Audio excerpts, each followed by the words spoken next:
The hospital's sterile hum was a knife in Marcus's chest, each beep slicing deeper into the hope he'd clung to for weeks. At 28, Marcus Jackson, a black graphic designer with a laugh that could light up Brooklyn, was staring at a dialysis machine that had become his lifeline.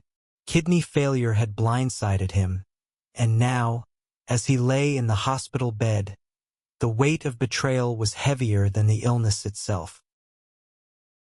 His twin brother, Malik, identical in every way except their hearts, had promised to get tested as a donor. They'd grown up inseparable, sharing secrets and dreams in their cramped bed-stuy apartment, their mother's jazz records spinning late into the night. But when the results came back, Malik was a perfect match. He vanished. No calls, no texts, just silence. Then came the gut punch. Marcus's girlfriend, Lena, confessed through tears that she'd slept with Malik. It wasn't love, she swore, just a fleeting mistake. But Marcus knew better.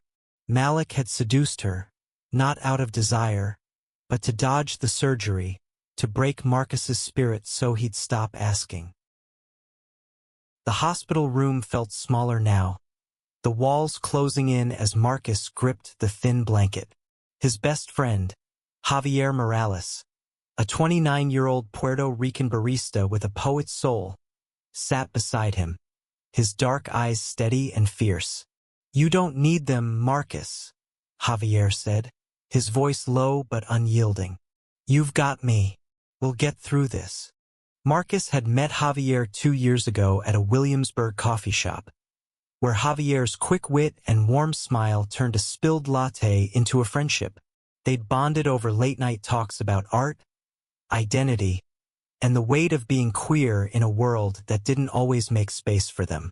Marcus, openly gay since his teens, had always been the bolder of the two, while Javier, still navigating his bisexuality, kept his heart guarded. But their connection was undeniable, a quiet electricity that hummed beneath their laughter. Now, as Marcus faced the abyss of his illness, Javier became his anchor. The hospital visits stretched into months, each one a battle against despair. Lena's betrayal stung, but Malik's cut deeper. Twins were supposed to be two halves of a whole, but Malik had chosen himself over Marcus, leaving a wound that no surgery could heal. One evening, as rain streaked the hospital window, Javier pulled his chair closer. "You're stronger than this man," he said, his hand brushing Marcus's. The touch lingered, a spark in the sterile gloom. Marcus's breath caught, not from pain but from the sudden clarity of what he felt for Javier. It wasn't just friendship. It was something deeper, something he'd been too afraid to name. "I don't know how to do this without you," Marcus admitted, his voice cracking. Javier's eyes softened, but he didn't pull away. Instead, he leaned in, his forehead resting against Marcus's. "Then don't," he whispered. "We'll figure it out together." The weeks that followed were a blur of tests and treatments, but Javier was a constant. He brought sketchpads for Marcus to draw in, filling the hospital room with vibrant illustrations of imaginary worlds where pain didn't exist. They talked about everything: Marcus's childhood in Brooklyn, Javier's dreams of opening a community art space in the Bronx, their shared love for old sci-fi movies. But beneath the surface, something unspoken grew. Marcus caught himself staring at Javier's hands, strong and calloused from years of manual labor, and wondered what it would feel like to hold them. One night, after a grueling dialysis session, Marcus broke. "Why are you still here, Javi?" he asked, his voice raw. "You could be out living your life, not stuck in this hellhole with me." Javier's jaw tightened, his eyes blazing. "Because I love you, you idiot." The words hung in the air, heavy and true. Marcus froze, his heart pounding. He'd known it, felt it, but hearing it was like a dam breaking. Tears welled up, and before he could stop himself, He reached for Javier, pulling him into a desperate, trembling embrace. "I love you too," Marcus whispered, the confession freeing something inside him. In that moment, the hospital, the betrayal, the illness, they all faded. There was only Javier, solid and real, holding him together. But the world outside didn't stop turning. Malik reappeared, all charm and apologies, claiming he'd been processing the donor decision. Marcus wanted to believe him, wanted to reclaim the brother he'd once idolized. But trust was a fragile thing, and Malik had shattered it. Lena, too, hovered on the edges, sending texts begging for forgiveness.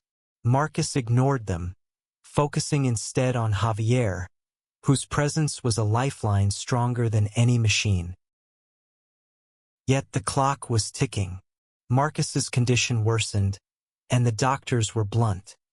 Without a transplant soon, he wouldn't make it. Javier threw himself into research, scouring donor registries and rallying their friends to get tested. He even confronted Malik, his voice cold as steel. "You're his brother," Javier said, standing in the doorway of Malik's sleek Manhattan apartment. "You're a match. How do you sleep at night knowing you could save him and won't?" Malik's face twisted, a mix of guilt and defiance. "You don't get it, Javi. It's my body, my choice. I'm not ready to give up a piece of me." "You already gave up your soul?" Javier shot back, walking away before he said something he couldn't take back. As winter settled over New York, Marcus and Javier's bond deepened, a quiet rebellion against the chaos. They stole moments of joy, a shared coffee in the hospital cafeteria, a late-night movie marathon on Javier's laptop, their shoulders brushing in the dark. But the shadow of Marcus's illness loomed, and with it, the fear that their time was running out. One evening, Javier took Marcus's hand, his voice steady but urgent. "If we get through this, I'm taking you to the Pacific coast. Just us, the ocean, and no damn hospitals." Marcus laughed, the sound weak but genuine. "You promising me a rom-com ending, Morales?" "I'm promising you everything," Javier said, and the weight of those words carried them through another night. The city pulsed outside the hospital, but inside, time crawled. Marcus's strength ebbed with each dialysis session, his once vibrant sketches now shaky lines on paper. Javier noticed every change. The way Marcus's hands trembled, the way his laugh didn't quite reach his eyes anymore. It was February, and the cold seeped into everything, even their hope. Javier threw himself into action, organizing fundraisers for Marcus's medical bills and scouring every corner of the internet for donor options. He worked double shifts at the coffee shop to cover his own rent, then spent nights at the hospital, his body running on adrenaline and love. Marcus tried to protest, but Javier wouldn't hear it. "You'd do the same for me," he said, and Marcus couldn't argue because it was true. One gray afternoon, Lena showed up at the hospital unannounced. Her auburn hair was pulled back, her eyes red from crying. She stood at the foot of Marcus's bed, clutching a bouquet of wilting daisies.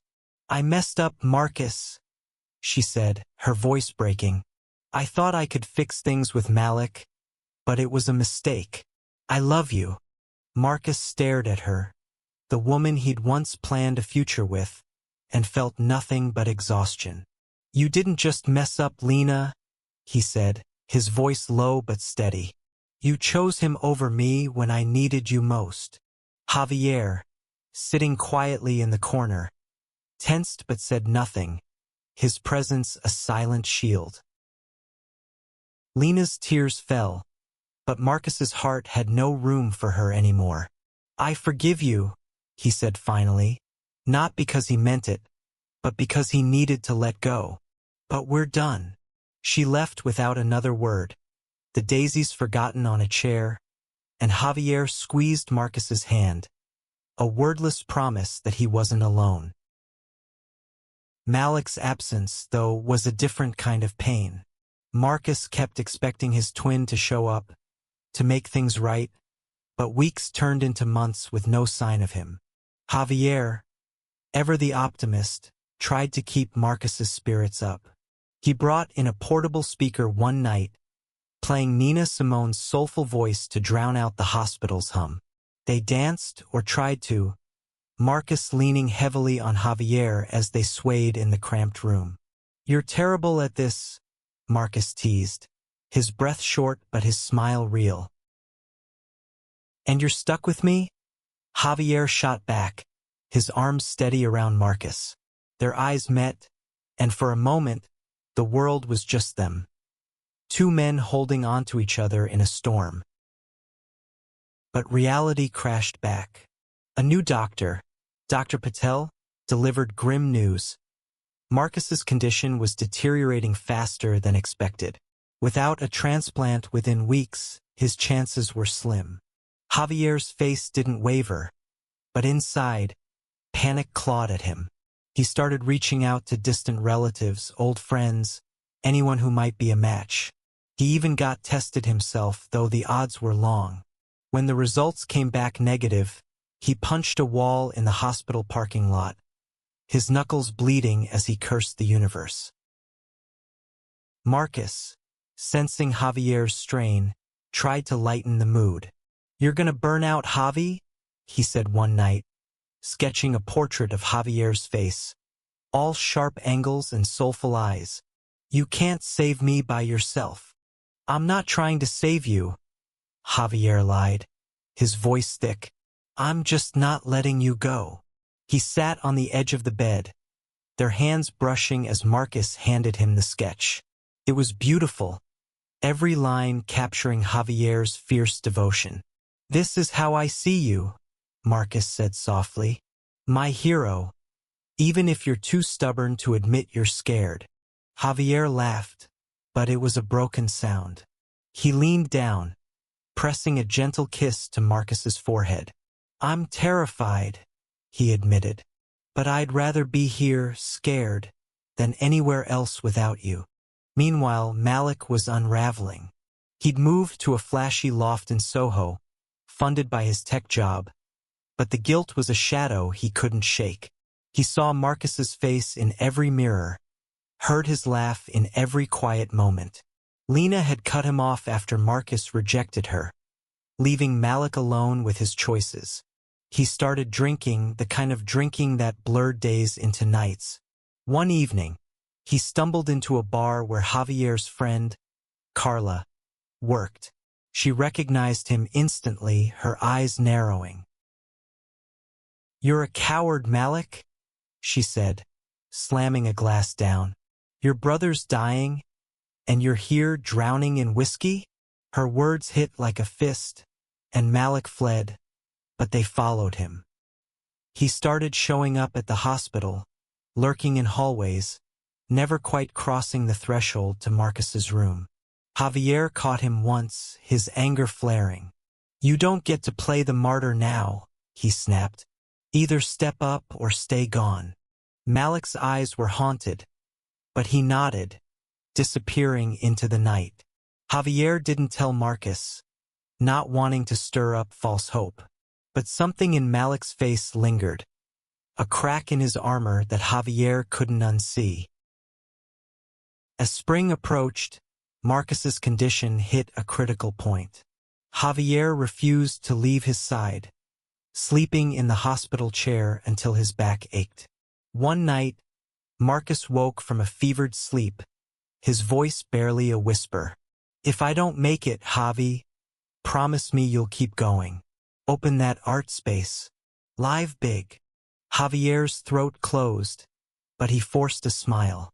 "You're not going anywhere, Marcus. We've got plans, remember? Pacific Coast, you and me."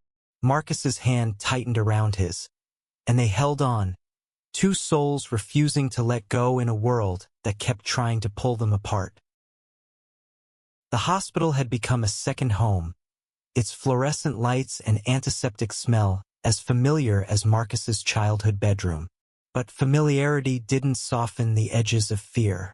At 28, Marcus was too young to be this close to the end, and the thought gnawed at Javier, who now lived for the moments when Marcus's eyes lit up with a spark of his old fire. Javier started a blog to document their journey, hoping to raise awareness for organ donation.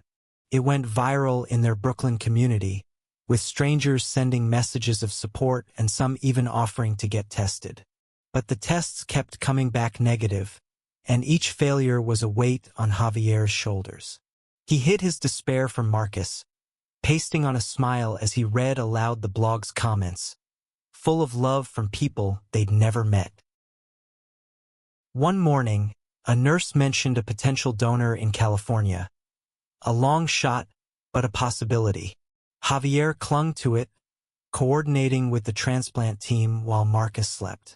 He didn't tell Marcus, not wanting to build hope only to see it crushed. Instead, he focused on the present, sneaking in contraband tacos from Marcus's favorite food truck and laughing when Marcus tried to bribe the nurses for extra hot sauce. Their love grew in these stolen moments, quiet and fierce. Javier would trace the lines of Marcus's tattoos, a constellation across his arm, a tribute to their mother, while Marcus teased him about his terrible taste in sneakers. "You're gonna wear those ugly things to our beach trip?" Marcus asked, his voice weak but playful. "Only if you're there to complain about them," Javier shot back, and they both laughed, the sound a fragile shield against the ticking clock. Malik, meanwhile, was spiraling.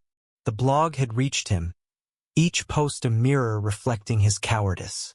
He'd stopped going to work, his apartment a mess of empty bottles and unopened mail.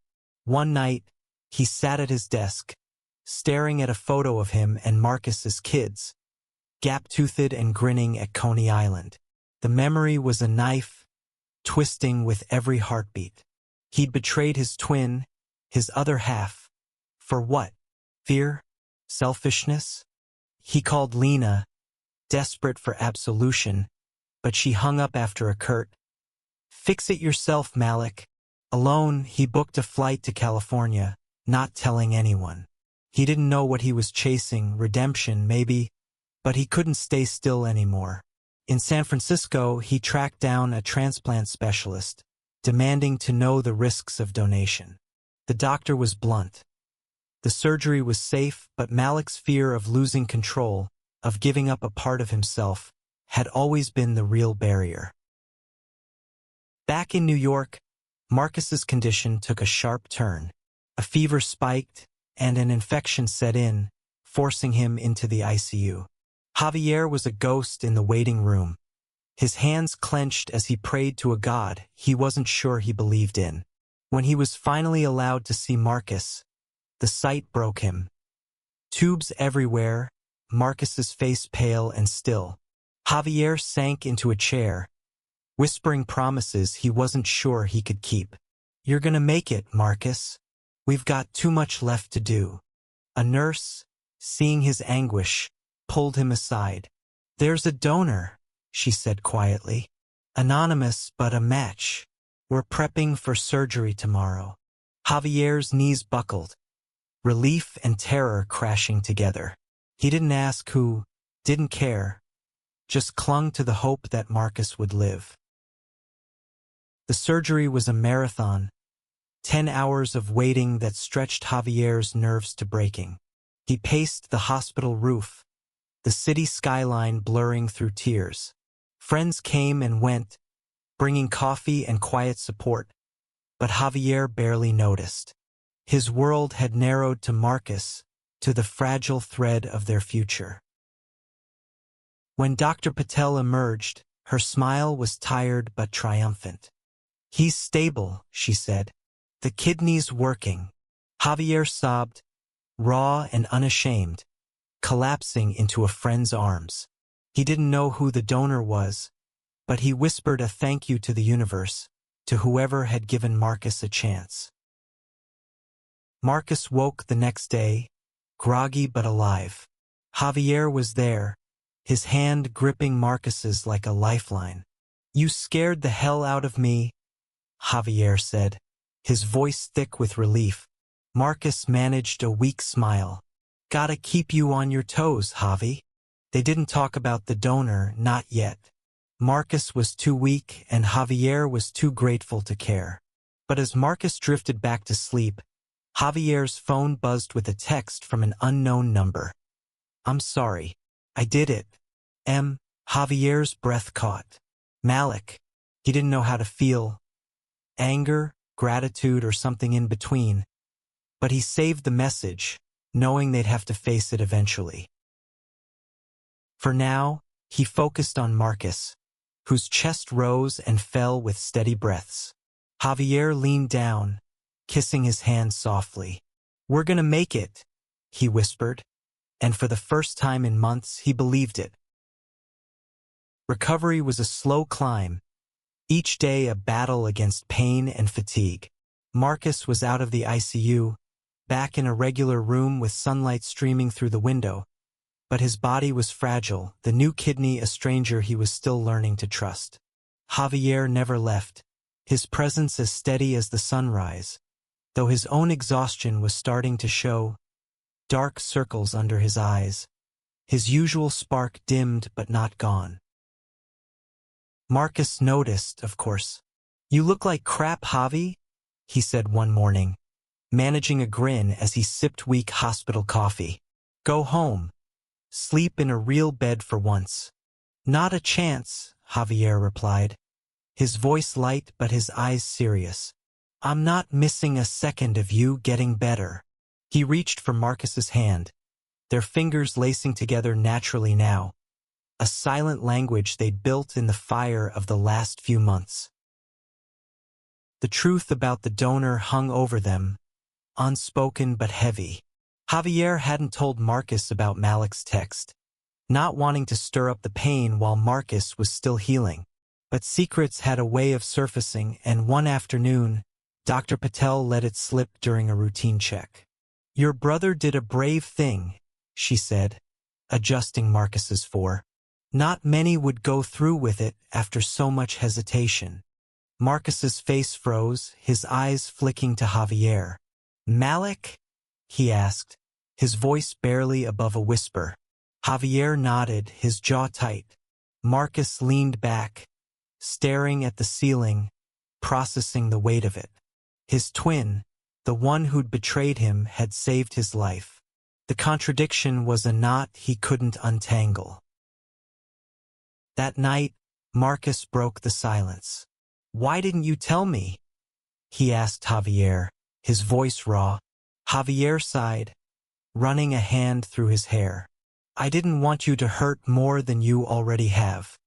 He's still your brother, Marcus, but what he did before, I wasn't sure you were ready to face it." Marcus's eyes glistened, but he nodded. "I hate him for what he did," he admitted. "But I'm alive because of him. How do I live with that?" Javier leaned closer, his voice steady. "You live by choosing who you want to be. Not him, not Lena, just you. And I'm here, whatever you decide." Malik didn't show up, didn't call. Javier learned through Carla that he'd stayed in California, working remotely and avoiding New York. Part of Javier wanted to track him down, to demand answers, but he let it go. Marcus needed him more, and every ounce of his energy went to helping him heal. Spring bloomed outside, and Marcus grew stronger. He started physical therapy, grumbling through the exercises but pushing forward with Javier's encouragement. They celebrated small victories, a walk down the hall, a sketch finished without tremors. Javier brought in a Polaroid camera, snapping candid shots of Marcus's progress, taping them to the hospital wall like a map of their survival. One evening, as they watched the sunset from Marcus's window, Javier pulled out a notebook. "I've been thinking about that art space," he said, his voice tentative but excited. "I want to do it, Marcus. For us, for the community. A place where people like us can create, be seen. Marcus's eyes lit up, the first real spark in weeks. You're serious? Dead serious, Javier said, grinning. And you're gonna help me design it when you're out of here. Marcus laughed, the sound stronger than it had been in months. You're dreaming big, Morales. Only with you, Javier replied, and the promise in his words was a vow. Lena tried to reach out again, leaving a letter at the hospital. Marcus read it once, her words full of regret and excuses, then tore it up. She doesn't get to rewrite the story, he told Javier, his voice firm. I'm done looking back. Javier nodded, proud of Marcus's strength but still wary of the future. The transplant had worked, but there were no guarantees. Every checkup was a held breath, every test a gamble. Yet Marcus faced it with a fire Javier hadn't seen before, a determination to live fully, no matter how many days he had. One night, Marcus pulled Javier close, his voice low. I want to go to that cliff you talked about, the Pacific.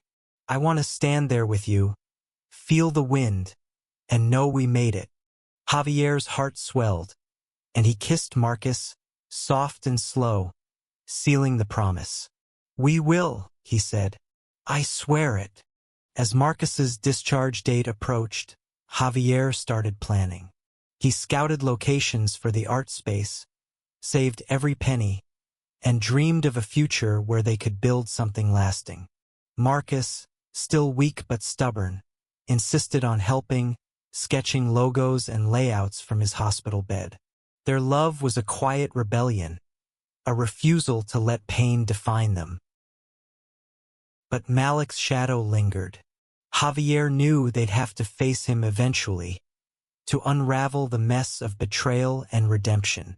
For now, though, he focused on Marcus, on the life they were building one day at a time. Summer arrived, and with it Marcus's freedom. He left the hospital on a warm June morning, leaning on Javier as they stepped into the Brooklyn sunlight. The air felt alive, buzzing with possibility, and Marcus tilted his face to the sky, breathing deeply for the first time in months. This is what living feels like, he said, his voice thick with emotion. Javier grinned, his arm steady around Marcus's waist. Told you we'd get here. They moved into Javier's tiny Bronx apartment, a cluttered haven filled with books and half-finished canvases. Marcus's strength returned slowly, each day a step toward the man he'd been before the illness.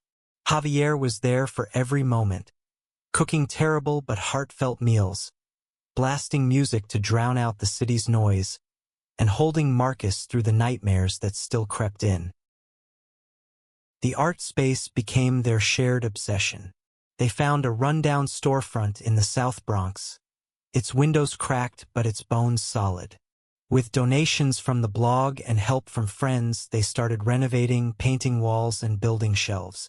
Marcus's designs, bold, vibrant murals, transformed the space into a beacon of hope. They named it Twin Stars, a nod to Marcus's past and the light he and Javier created together.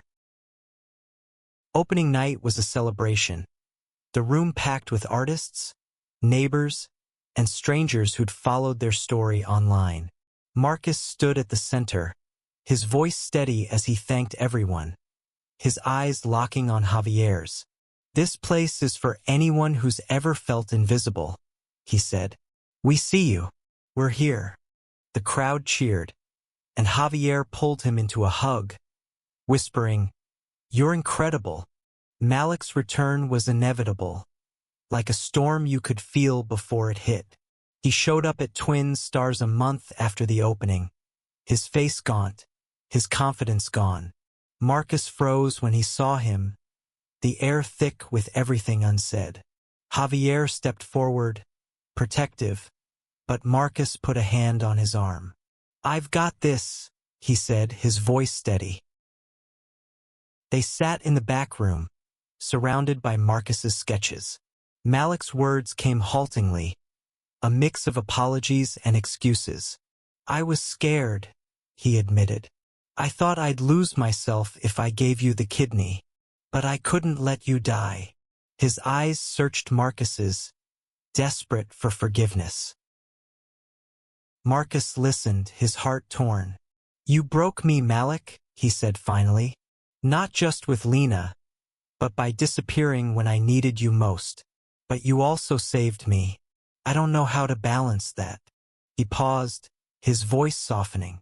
"I'm not ready to let you back in, but I'm grateful. Maybe one day we'll figure out what that means." Malik nodded, tears in his eyes, and left without another word.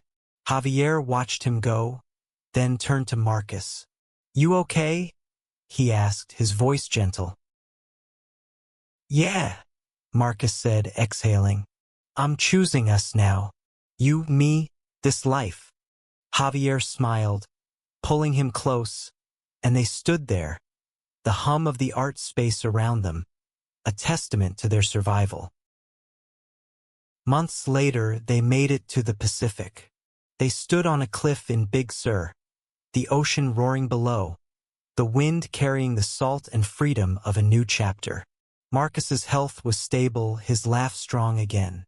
Javier's hand found his, their fingers intertwining as the sun sank into the horizon. The wooden signpost they'd imagined was there, carved with "Love defies all betrayals," a quiet promise etched into the world. "I told you we'd make it," Javier said, his voice thick with love. Marcus turned to him, his eyes bright. "You did, and I'm never letting you go." They kissed, the world falling away, leaving only the truth of their love. A love that had weathered betrayal, illness, and doubt, emerging stronger for it. Karma had found its mark, not in vengeance, but in the quiet justice of second chances, of choosing to live fully, together. Twin Stars thrived, a haven for those who needed it, and Marcus and Javier built a life that was theirs alone. Malik faded into the background, a ghost of a past they'd outgrown. The ocean stretched before them, endless and alive, and they stepped into their future, hand in hand, unbreakable.